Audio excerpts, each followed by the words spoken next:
This is Pixel Papas, two sleep-deprived gamer dads hosting a podcast about mobile games marketing and AI, tackling UA challenges and diaper changes. Welcome and enjoy the show. And we are live. Hello everyone. Hello. Hello.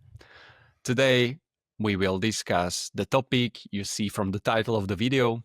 For the ones that didn't look, it's gonna be the ultimate battle, the ultimate need when you need some help regarding marketing efforts.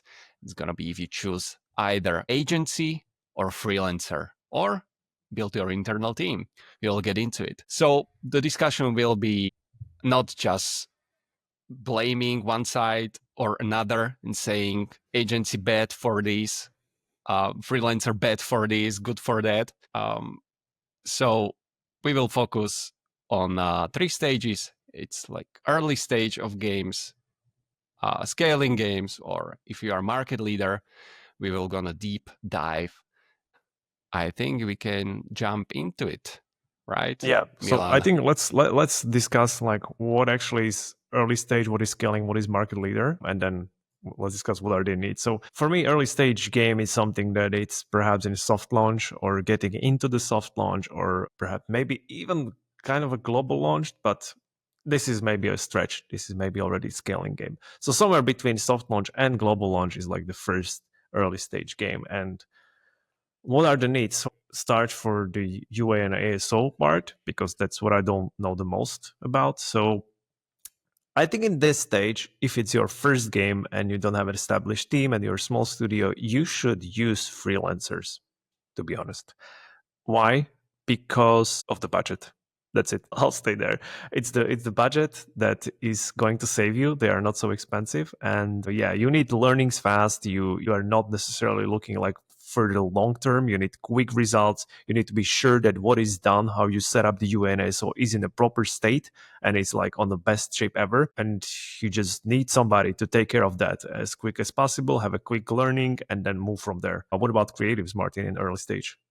In creatives, definitely go with freelancer or maybe with some small agency that don't take as much budget, so you can focus purely on UA, because when you are soft launching the game or you are even pre-soft launch, you need to focus only on one thing, and that's the gameplay, how your gameplay is working. We worked in agency, and some smaller early stage games came to us asking for help. And the thing was that it wasn't a good match for like 90% of cases, because Milan, you can say when you were running those ads, the data discrepancies between what they thought they have against actual data is like a huge difference. Yeah. So jump into that, because I can give you an argument for that. So yes, if you're an early stage and then you think like, I need to run UA, and you go to, agency, which is obviously more expensive because you need to pay overhead, you need to pay for stuff that you don't necessarily need. But if you have a good agency, and if you find out that your data is up wrong, the whole data infrastructure is wrong, and now you cannot run marketing, now the good agency should help you with that. Whereas freelancer, which is cheaper, which is really focused on marketing only, cannot really help you with that. So you essentially need another freelancer. You know where I'm getting into, Martin. Like, yeah, I know. Good agency should have like this bulk of stuff that it's going to fix for you. It's like, yeah, we do marketing, and if data is wrong, we'll fix it. That's ideal, right? So you don't need to stress about something else. But it's more expensive, and I'm not sure if you can invest into that. And the thing is, when you are signing contract with agencies, it's like 3 months minimum. There should be, because, they have overheads and everything. They need to pay for the staff. So just short deals, like for 2 weeks, just to check your data, is not sustainable for them. So we signed the contract for 3 months regarding new creatives and stuff, because you thought you only need that. And then you see after 1 week, the creatives and UA team, after first checks of the data or through data, say to you that, okay, you told to us that there is retention D7 35%. Actually, it's 5%. And you are now, okay, I have 2.5 months more contract in front of me. I need to pay for it. So you need to know what you want you need to know what you want to find out from this testing. So, and that then you can decide if the freelancer or agency is good for you. But early stage games, so you have some game, you know some data, you probably have some investment signed, and it's good to just check your data. And I think freelancers are the best for this. And then, okay, go focus on game design, etc., and find agency there, or guys, another guys that can help you with that. But keeping in mind that you need to find a freelancer in this stage that is really going to be like, it will feel like he's part of your team, that he understands the business. It's hard to find these freelancers. They are there. Some of them I know that work for, profit share only. So only if they make uplift, or only if they make XYZ. Some of them work only on percentage of spend, right? And you need to find out what is the best for you. But ideally, you want consultant or freelancer who is there and understands your business needs. You don't want freelancer in this stage that is just going to run your campaign and tell you, yeah, the data is wrong. I don't know, CPI is high, buy. And Like, why? You don't want freelancer that will tell you after a week, fix your game, goodbye. Why? Because you essentially, freelancer, if you're paying just for that, what are the expectation? You need to set up expectation before you are doing that.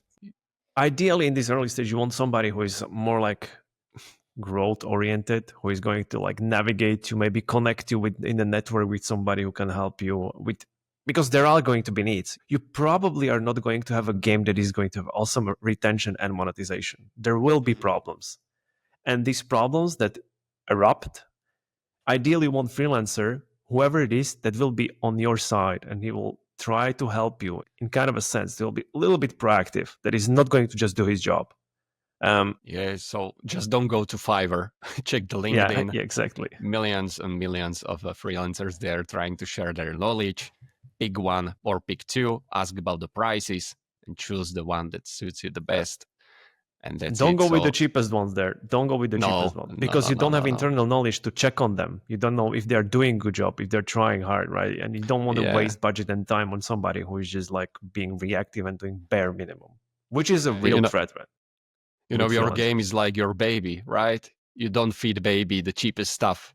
You're buying something you can afford, but you never go for the cheap stuff. So it's great. It's great. Like, we are pixel papas, and it's great metaphor as a baby, because in this stage, it's a little baby that needs like every second of attention, like with everything. Little potato. It's little potato in this stage. So in this stage, you take care of everything. But let's move. So, okay, we agree on good freelancers, a little bit more invested into freelancers. Yeah.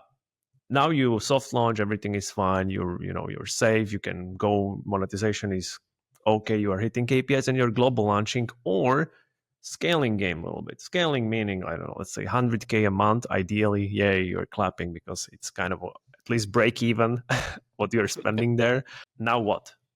Now you can invest into something internal, perhaps. Now we're thinking about long-term stuff. Now we're thinking, okay, we need to scale this and make most money in like 2-3 years. And you're really maybe thinking about next game that you're gonna develop after that, when you like milk this game. So it's like very different ideas about what you do, what kind of KPIs you're hitting, and you're thinking more long-term. Martin, now you start with the creatives when you're scaling game and you're spending significant money. Yeah, so it depends what game are you, because different games, different genres and subgenres use different level of the creatives. Level meaning level of difficulty to create them.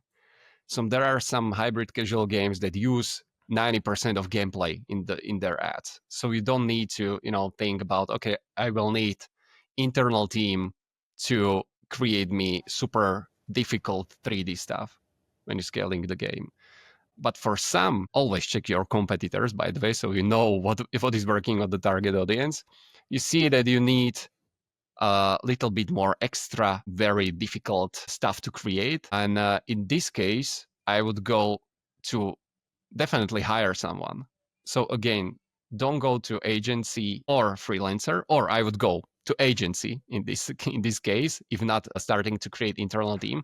But I think that you need to start thinking that this is gonna be a huge cost in the future to pay agency over and over, and it doesn't make sense for you because you don't have the knowledge, in your team, you're just paying. You don't have data, etc. Or you have some data, but you don't know how to create this stuff. And each iteration is costing you something, and the new idea is costing you something, and you're starting to be heavy relying on the something external, which is not good for you. So I would start definitely building someone internal while working with someone external. And I would focus on hiring the guy who can make the stuff you would pay the most from the agency. So if your game or your players are reacting only to hardcore 3D complex videos, I would look for that guy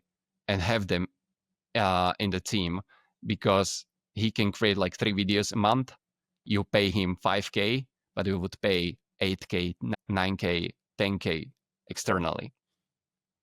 What about you on UA, Milan? Ideal scenario is if this is your first game that you global launched, right? And when you are starting to scale, is hire really quickly junior media person that is going to learn based on a soft launch data, and you still have a freelancer that is helping you, and he's going to learn from all the stuff from professional freelancer, from the data that's already there. Long story short, you're building know-how and you are having somebody who is willing to learn and doesn't have some kind of old strategies that might change and that might be specific for some other game. You don't want somebody super senior who has been in King for 5, 6, 7 years, who has like this narrow focus on very specific genres in big corporation, right? You want somebody flexible that is able to adapt to a new game that has like each game is very specific. Yep. We don't need to talk about it. So you want somebody junior media getting this know-how database basically inside your company, and then is learning, and it goes together with the ASO. For the ASO, I don't actually think you need freelancer. You just have this junior running ASO as well. You don't need to spend that much time on ASO. I don't think you are having enough installs to run tests every single day, right? So it's just going to be like secondary stuff for this junior growth manager. But have this freelancer as well, and maybe ideally even agency. So switch to freelancer for agency now, because they might know more stuff, and they might be, now you might need bulk of stuff with the creatives as well, with the UA and ASO. Yep. And now you have agency that is a little bit more professional. They have like, now you don't need to have 7 separate invoices for every single freelancer. Now we have Yes. one connected communication. Agency understands you, and then if the budget allows, have 2 agencies and tell them that there is a competition between them, right? Yep. Don't go full on like, yeah, I need million creatives and 5 UA guys. No, you need like basic standards from both agencies. Very important, you are building internal know-how already. You don't need to Yes. aggressively build it slowly. You have time, it's fine. So yeah, that's my take. Yeah, I would Very go for similar to yours, agency. Martin. Yeah, I would go for agency here as well.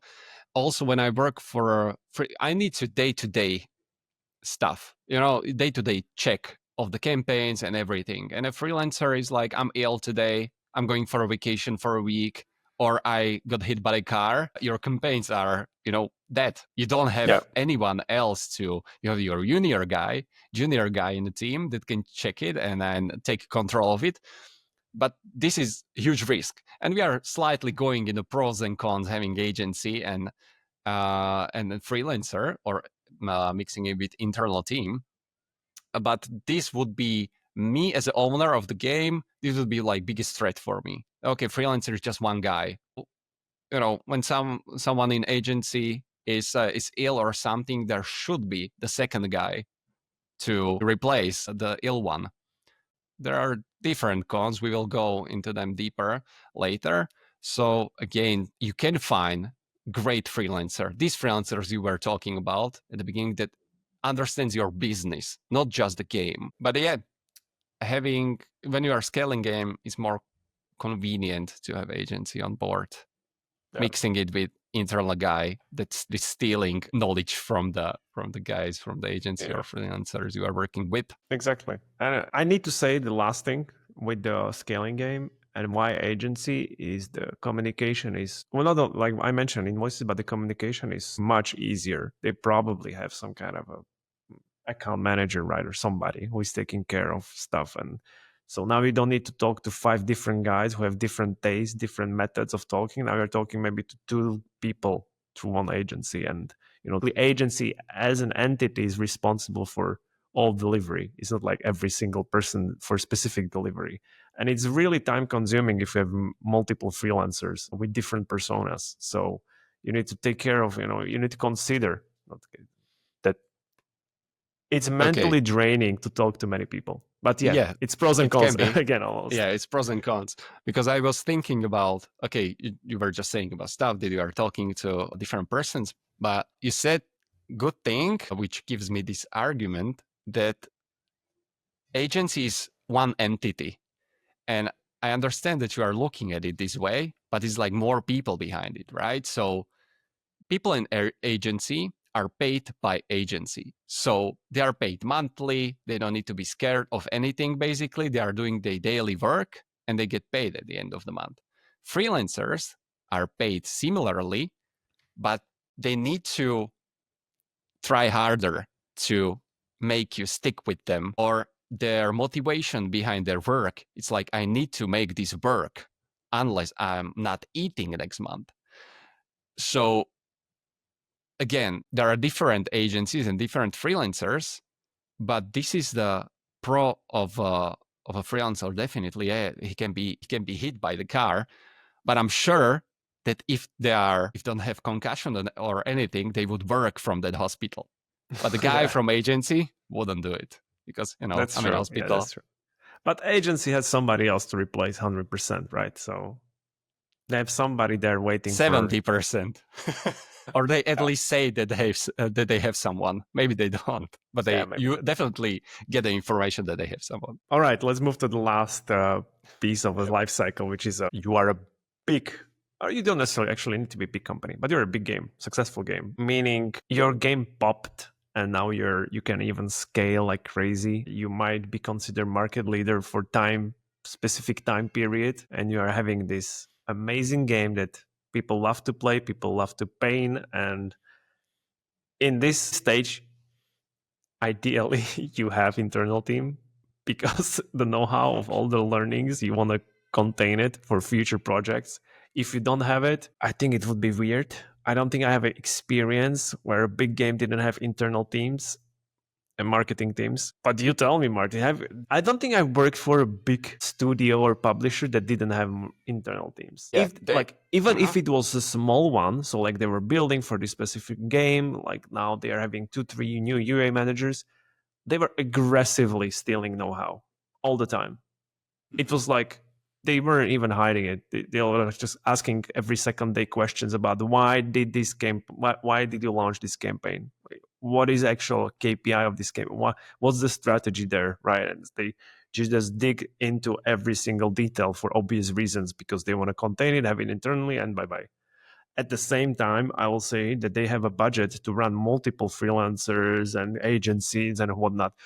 Most probably not freelancers actually with the bigger corporations because of the legal stuff. Like you need to be certificates with this ISO, I think, and all kinds of crap that you might need that they might require because of its big corporation. So maybe the freelancer isn't even a viable option there. Yeah.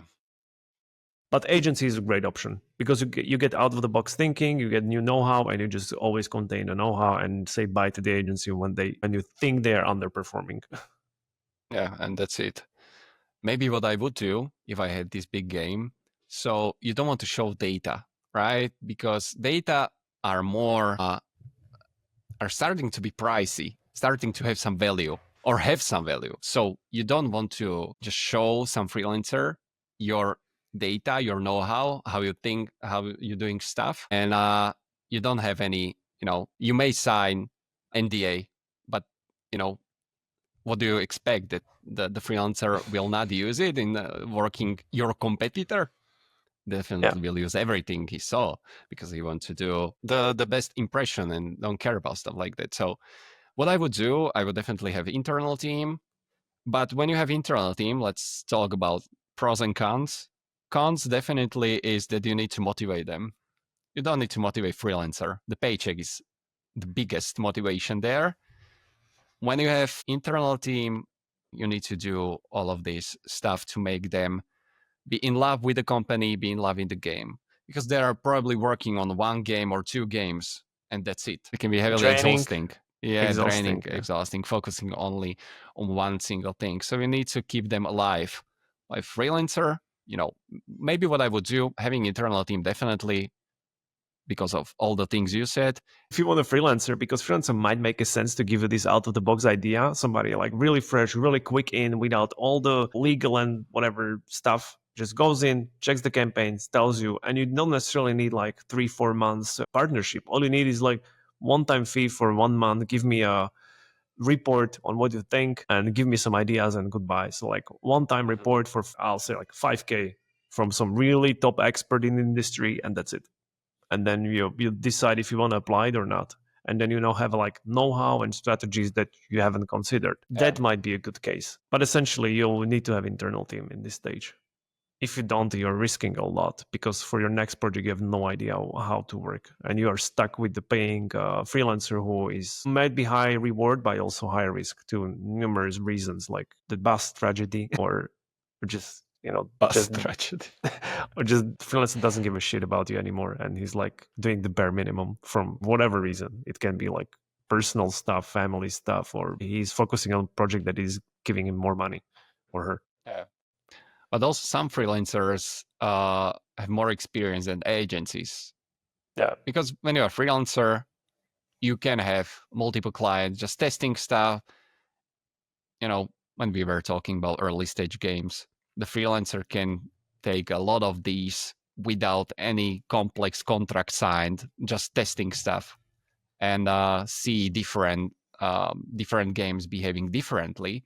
Each agency can have issues to achieve, because when you are signing with agency, it needs to make sense for them, because you are not paying, which is con right now, because when you are hiring agents, you are not paying only for the work that is done. You are paying for the coffee machine, you are paying for the offices, you are paying for their offsites in Thailand, you are paying for the parties, Christmas party, everything you order for them. There is a hidden cost behind it. You're paying for, so half of the price of the video, or 60% can be their operational cost you are paying for, which you could make if you find the right freelancer, which is difficult things to do. It can be much less expensive, like 60% expensive, getting the same thing, basically. So this is definitely one of the cons of the agencies. And there always needs to be context. What do you want to achieve? But when I would choose, if I believe agency as a game, what they are telling me, or a freelancer, I would probably go with the freelancer. I would believe what they're saying that needs to be done, because they need to be a reliable partner. Of course, agency needs to be there, but agency is not the entity. There are people behind it. Agency is always trying to sell you more, because they need to just, it needs to be for them financially sustainable partnership to even go into it. So if you are creating like 2 videos, they are they're losing money.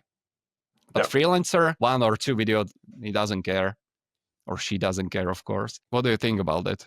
I think like with the creative, and you are expert there, but I have to chip in. So with the creative, I would be always a little bit more inclined with the agency, because they might have like these diverse approaches with the creative as of compared to freelancer. So you have a motion designer that is doing kind of like very specific stuff. I guess it's like that he cannot do like everything else. He's like a specific style of doing things. Whereas an agency, I would expect that they have multiple people in the creative team making marketing assets.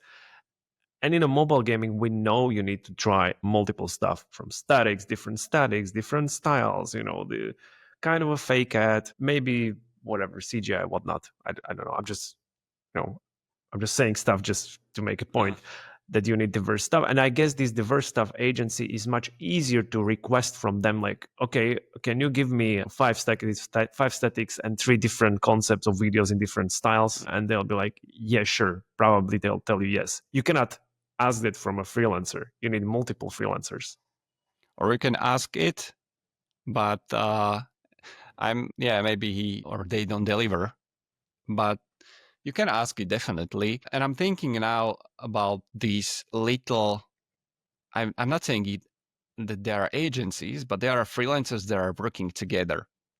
Like they know each other, they have network. So maybe this is also the thing to, you can't look for something like this because it doesn't exist. Like you can find LinkedIn page or website that there are, or maybe you can, I don't know. There are few experts working on something, but I would go definitely there for the reason if something like this exists, because I know they are part of some friends. For example, you can have more guys with different experience just being a friends and doing business and freelancers, and this is the power they have. Because when I see I'm running UA and I see, or I'm creating creative and I see that the results are horrible, I can say, okay, I have my friend here that can help you with game design. And some game designers doing something and see, okay, I see that these creatives are really bad. I have a guy who can that can help you with. So, but finding this type of freelancer is extremely difficult. Yeah, and it's also like, to my point previously, you are getting a new persona, a new person that is maybe, communicating in different methods, delivering differently than what you expect. Like agency is, again, one entity that is like you have a processes with them already. Like you know what to expect.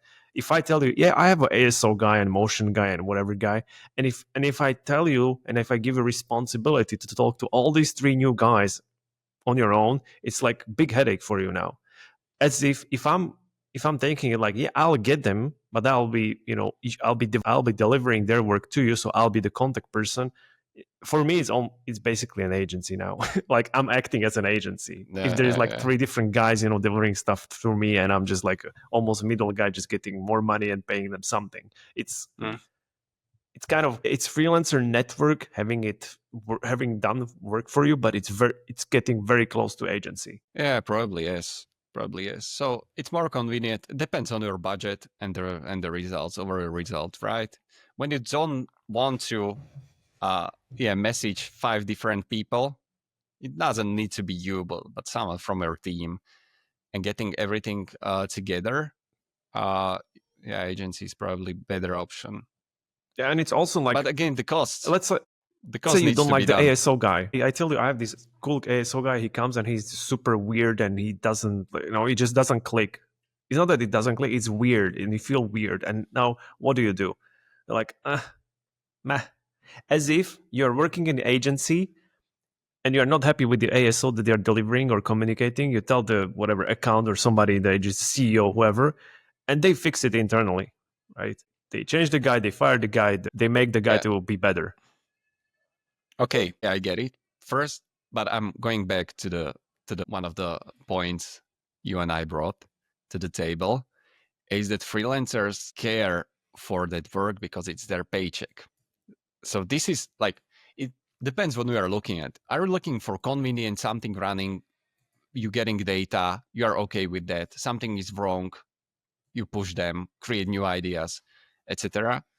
Or you want guys that would die for you. And because the freelancer can have like 2 or 3 clients that is actively working on, or maximum 4 per month to deliver something. Agency can have them more, and in agency you can become like just another client. Just don't think in agencies who pays more is giving me the most attention, and there can be the client that is paying you 20K a month, and the other one that is like 3K a month. We work in the agency. We see these companies differently. It's not like the same setup. You're like, Yeah, okay, we for this client, he's paying us more, so we need to do better stuff. yeah. It's how life works. When you are a smaller studio and you are trying to scale, but you are not paying, again, I said it needs to be sustainable business for the agency. Otherwise, they are not interested in you. They will sign something with you, deliver it, and like, okay, what's next? Are you paying more right now? Freelancers, I think, would take it differently. You wouldn't be just another client because you are the client that pays for his living, Yeah, basically. I'm with Yeah. you. I'm with you there. It's just, yeah, I'm with you there. So you need to be top client, top tier client, and they want to take you there, but they need to pay a lot of overhead, a lot of everything. So yeah, where is the answer? If you're a small game, if it's almost like a roadmap, or of life cycle. If you're a small freelancer, it's almost 100%. In the middle, you start thinking about agency and internal teams. And when you are a big one, you have to have internal teams. And then you choose what is your goal and how you feel about, freelancers. And maybe you have even if you have a long-term relationship with somebody who's soft launch and global launch your game as a freelancer, and they help you with awesome creatives and awesome UA so strategies, like why not keep them if you're happy with them while having an internal team, and you can, there are multiple partnership systems that are like, okay, we hop on every year for 6 months or something like that. It's like you can be creative with how you do the partnerships with freelancers. So, but getting from freelancer slowly to the agency into the full internal team is the ideal. And if you have like scaling game that it's making a lot of money, you have options. That's the best case right now. You can choose like, I don't feel like building internal team. I have processes, and where nobody's pushing me from the top, like investors or board, I can do whatever I want. So I'll have like 50 freelancers. You can do that. Like, why not? You can have outsourced everything. One man CEO running a 20 million game, why not? We were working with some big studios out there in the past, working in agency, and we saw that they had like 10 different vendors. They delivered creatives, not UA, just creatives. And it does make sense because you, from time to time, every 3 months, you show them the list of the agencies and they are ordered from the best to the worst one. And they are not showing you the names. They're just saying, you are number 6. Okay, the spend is like 5% only, so you better try hard if you want to stay with us. And they show the same list to everybody else. They just change the name of the actual one. So everybody's like, fuck, we need to do better job. Yeah. So if you have a good game that is scaling, you can afford these different studios. You have like enormous power. With power in your hands, you can do whatever you want. As you say, you can have 50 freelancers, you can have 10, you can say them whatever you want. Your creatives are not performing, try harder. You can be the bad guy real quick, and everyone will believe that it's true because they don't have data to back this up. But one thing to keep in mind is like, it's your game and it's your stake, and you need to be in control. In a sense, like, you should not be afraid to say try harder even in soft launch to a freelancer, right? It's your baby that is at stake, that you worked on for last who knows how many months or years, and you need to be like aggressive and taking care of it as much as you can, because the freelancer have multiple clients, right? They're running one segment of the game's, whatever you call it, service. You have the game, it's your game, so you need to be aggressive and just be in control all the time and decide what is the best for the game growth in general and for the business. I think we looked at this topic from like millions and millions angles. We are not saying that agencies are bad, that freelancers are bad, or what is good. It very much depends. When I was thinking about this episode, I didn't want to end it with "it depends," but it depends. It depends. But let's say you nicely sum it up with the early stage versus scaling versus big players, and I think this is the way. So look for the budget. Final advice. Look for the budget, or look for the costs of the agency. Just do quick math. If what works for you the best, don't think that the lowest price means success. Also, success is not working like that. And what else? What else? Everything is going to be replaced by AI anyway, so in a couple of years. So yeah, exactly. Let's end it here. The best thing to do is make your own game and then have AI freelancers and agencies do all the work that is needed for it. This is the future. This is the future. It's going like really, really fast. So thank you everyone for listening. We didn't want to make this chaos, but probably it was chaos when I will be cutting this video. Let's see. Yeah, we are Pixel Papas. Thank you for being with us, and subscribe, like this video, share, leave us the comment. What do you think? Hopefully we triggered some freelancers and agencies with all what we said. is our view. If you have different opinion, please leave a comment. And yeah, that's it. Have a nice one, guys. Goodbye, everybody. Bye bye. We love you.